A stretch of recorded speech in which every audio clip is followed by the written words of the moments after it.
What up, y'all? This is boy Ace here, and welcome to Afternoons to Light. So I wanted to make this video, man, and I wanted to make it before the Great American Bash. So originally I made the video like a week ago, but I'm having a hard time getting it up because it was like 25 minutes long, and I haven't had time to really render. Like I've had to skip a lot of stuff this week because I've been busy like the last 2 days, and I wasn't able to get SmackDown and shit like that up. But I'm free tonight for the Great American Bash, so I'm gonna just go straight to the Great American Bash, bro.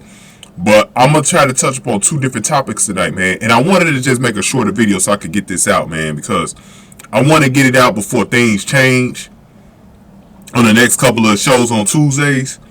And I just want to get this out there, man. So for those of y'all that's been in my been on my channel, man, y'all know I've been pushing this idea for a pretty interesting faction between SCRYPTS, who sometimes go by Reggie, the new tag team of Bronco Nima and Lucien, and then I was going to attach Kiana James with it. So which could be interchangeable with Jakara Jackson, because I don't really believe in metaphor like that. I like Jakara Jackson, I like Aura Mensa, but I do not like metaphor. I like Lash Legend, but I don't like her in the ring, though. I don't like her. Keep her away from the ring and she's alright. You know what I mean? You know, but and Noam Dar is pretty good. I don't even think Noam Dar needed a faction, to be honest with you. I think he could have just kept going the way he was going. But I mean, I like the ideal on surface, but it just wasn't, to me, just like the schism. It's like one of HBK's rare misses as far as booking factions or booking a group of wrestlers or whatever. Like like this guy don't usually miss, but I felt like he missed on the schism, and I feel like he missed on metaphor though. But I applaud him with the schism. He's still trying to make it work no matter what. You know, you know what I'm saying, that because the schism almost a year old. But his best faction of all time, and I don't even know if it was really his idea, because Chase, you've been around for a minute. You know Andre Chase, you know he was involved in it too, in the creative direction. But Chase, I think Chase, you've been the best faction that they've ever produced on NXT since Toxic Attraction. Yeah, probably since Toxic Attraction. I think they've had the best faction. So I got some ideas that I'm putting in here now. So like I said, I'm going to try to make this like a 10 to 15, maximum 15-minute video. I'm not going to try to go past that. So let's get right into it, y'all. So I named off the people who I think they should put in here. Let me go over why I think this group could work. Now, I think they're already headed in the direction of aligning SCRYPTS with Bronco Nima and Lucien Price. It just feels that way the last couple of weeks.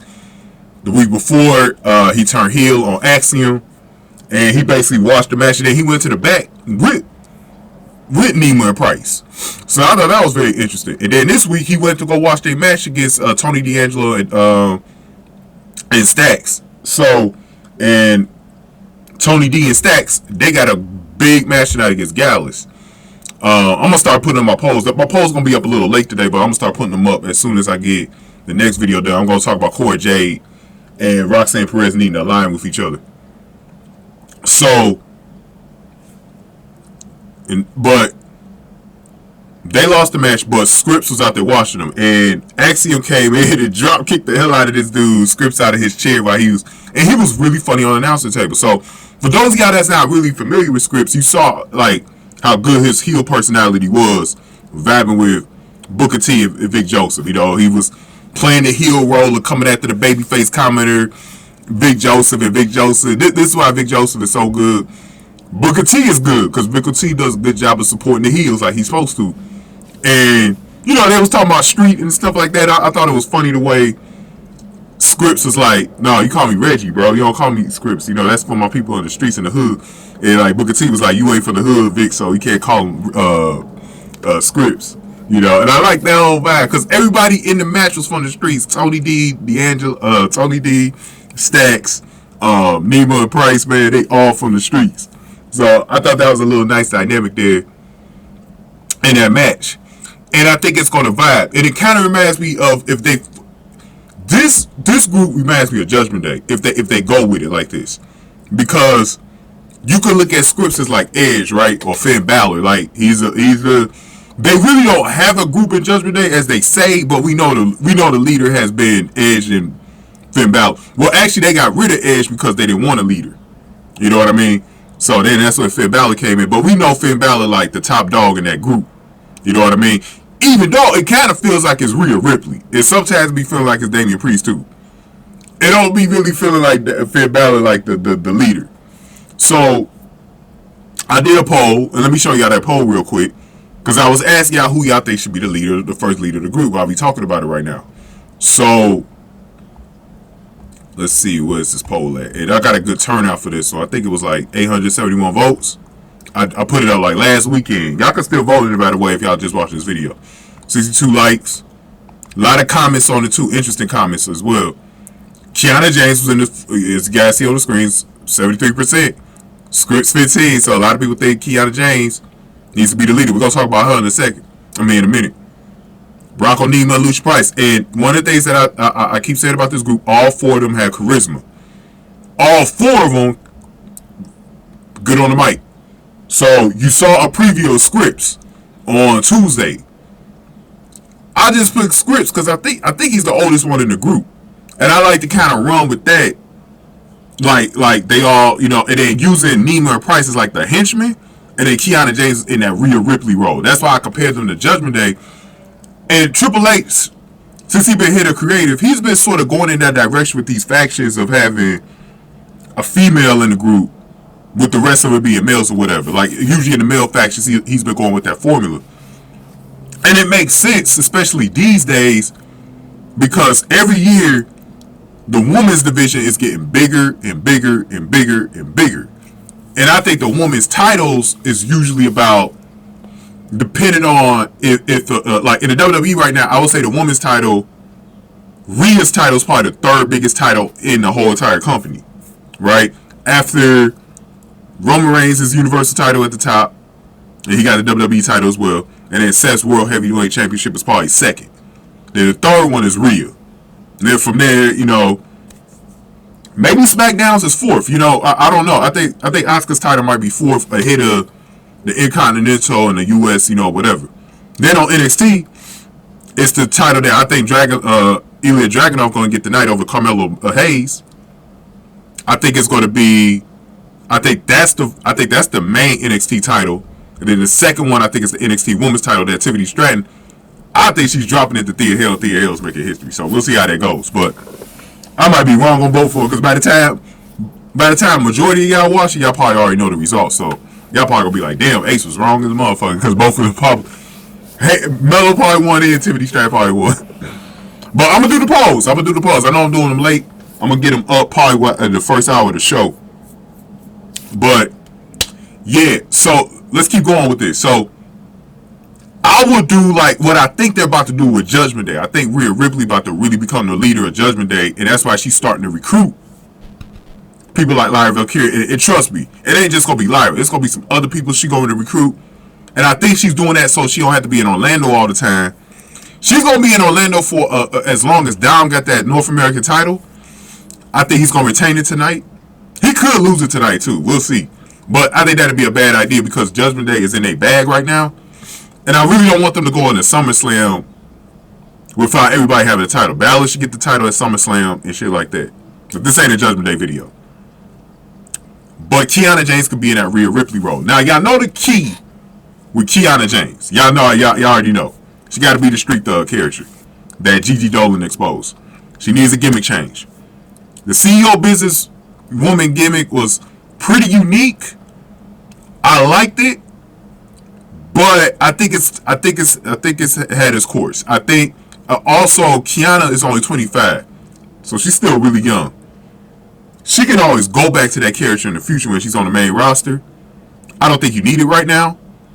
I think that street thug gimmick will make her a lot more versatile, probably even more over with the fans, because it's going to be a more youthful character that people could probably relate a little bit more to. Like, one of the reasons why Gigi Dolin is as popular, y'all know the other reason why but we're not about to get into it here. Y'all know the other reason why people love this for Gigi Dolin. But the other reason why people like Gigi Dolin, because her character is emo-ish, so it makes it a little bit more, punk rockish. It makes it very relatable, to a sector of people, a large sector of people. Kiana James, how many people out there are CEOs? There's only like 1% of the world is a CEO. So most people are not going to vibe and relate to Kiana's gimmick. And it's kind of boring. You know what I mean? Like this, one of my posters was saying, it's boring. And some of y'all been saying, it's boring, bro. I think it's a little bit interesting, but I don't think she needs it right now. I think she needs to go in a different direction. And it'll really help her stand out even more. Because Kiana's in my top 5 of in-ring performers. She just got that down. Like, she's so good in the fucking ring. She could put on a 5-star match at a pay-per-view. Done. As long as the opponent is, up to her speed. If she went against Charlotte or Rhea right now, that's a 5-star match, right? And she has the charisma and personality. She could get that character, that street thug character, over to another. Bro, people will love that character, bro. She'll be a heel, but people will love the character.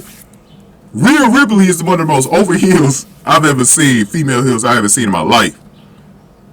It's like Trish Stratus back in the day, man. This girl is a heel, but the crowd loves her.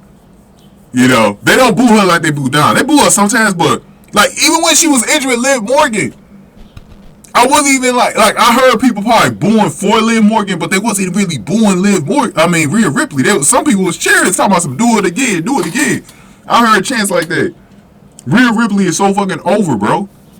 And Kiana James could be the same exact way. And this poll told me a lot that people want Kiana James in a prominent position, bro.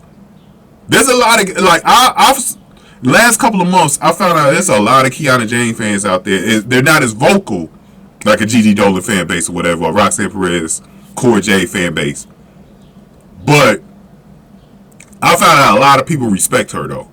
And that's what I said. NXT got something with her.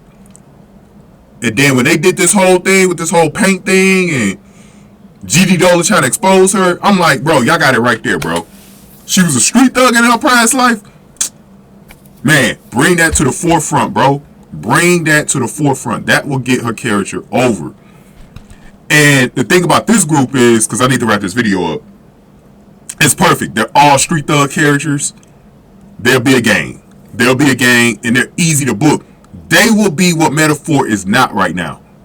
Because Metaphor is a little bit of like a comedy faction, but this will be a serious group, and they'll be like Judgment Day, bro. They'll be getting it done. As a unit, who the hell is going to mess? I said this in one of my videos. Who the hell is going to mess with Bronco Nima and Lucien Price? You look at these two dudes on the street going to run the other way. I think somebody said that on Level Up. Was that Byron Saxon that said that? If you saw these dudes in the alley, you'll run the other way. I know I would, man. I would. I don't really fear no man. But if I saw these two dudes in a dark alley, bro, I'm running the other way, bro. Hell no, bro. I mean, I'm running the other way, bro. I guess you can't say I do fear a man, because if I'm going to run the other way, And then Reggie, SCRYPTS, he's right there. The whole boss of the operation. And then at some point, you work on the storyline where you kick him out of the group. You know what I mean? And I think that's how factions, if you want to do a faction that's 3 years long or 5 years long or whatever, let's say 2 or 3 years. Because sometimes it can get ridiculous once it gets to 5 years. But look at what Judgment Day is getting to. They're going to kick out Finn Balor at some point, right? This is what you do, man. You always have, and like I said, Damage Control should have this with Bayley. When Bayley gets kicked out of Damage Control, JC James takes over. That's been one of my ideas.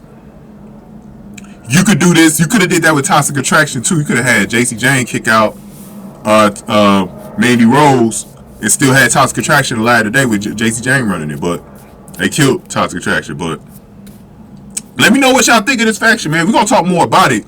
I want to make this video on the 15th, so I want to keep going. But I'm going to put this up tonight while the pay-per-view going on. And then we're going to talk about Roxanne Perez and Cora J next. Y'all like this video, man? Give me y'all thoughts. Those of y'all know who y'all are. Give me y'all thoughts in the comment section. If y'all got ideas to expand upon this, let me know, man. Go ahead and give this video a like, share, subscribe, y'all. Thank y'all for watching. After News to Light. We're going to talk more about this, y'all. Don't worry.